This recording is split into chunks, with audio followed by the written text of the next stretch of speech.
Je m'appelle Nicolas Ferrellec, je suis responsable de l'éolien en mer au CEREMA à Brest.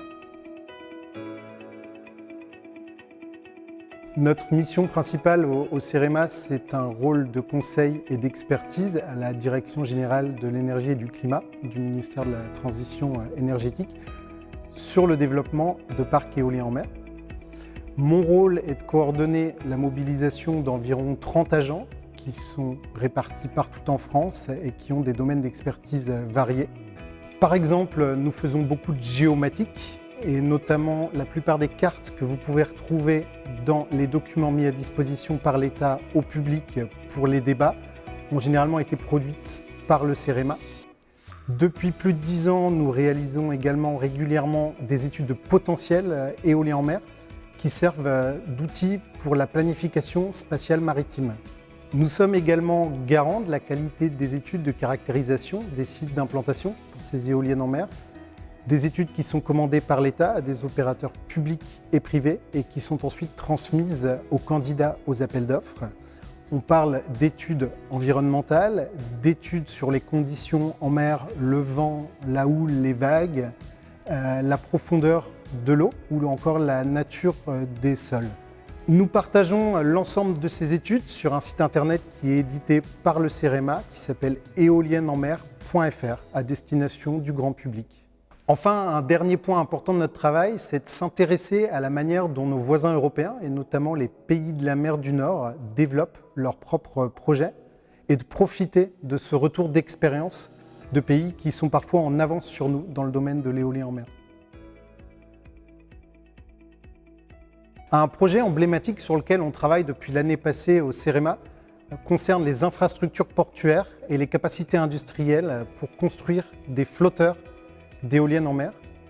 Il faut s'assurer que la France dispose des capacités suffisantes et adaptées pour pouvoir construire massivement ces flotteurs et permettre d'atteindre nos objectifs à 2050 en termes de développement de ces éoliennes flottantes.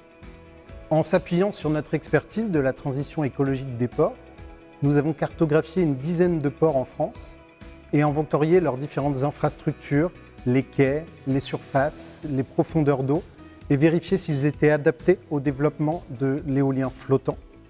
Et nous avons identifié les verrous, qu'ils soient techniques, socio-économiques, environnementaux, afin de permettre d'assurer que des infrastructures seront disponibles à temps pour construire les éoliennes flottantes en France.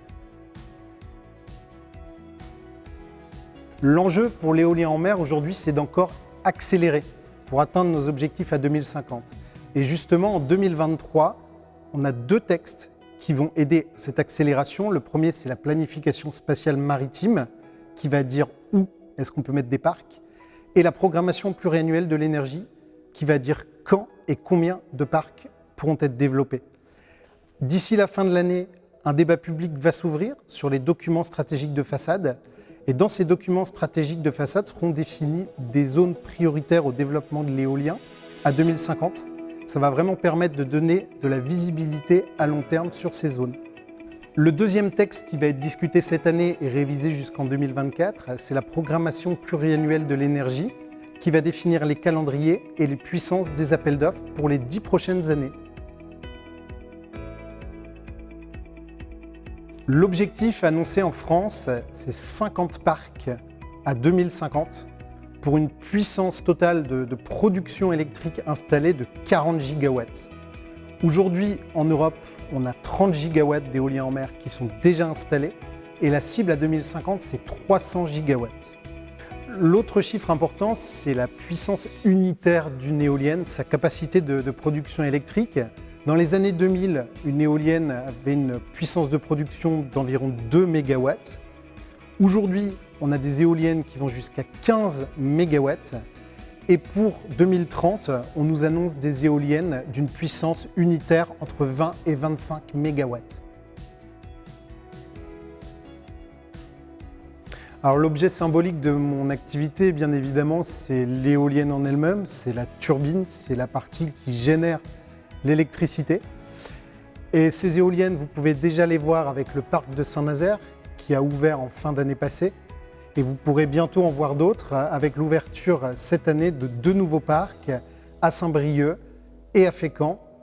Et à l'avenir, 47 autres parcs qui restent à construire d'ici 2050.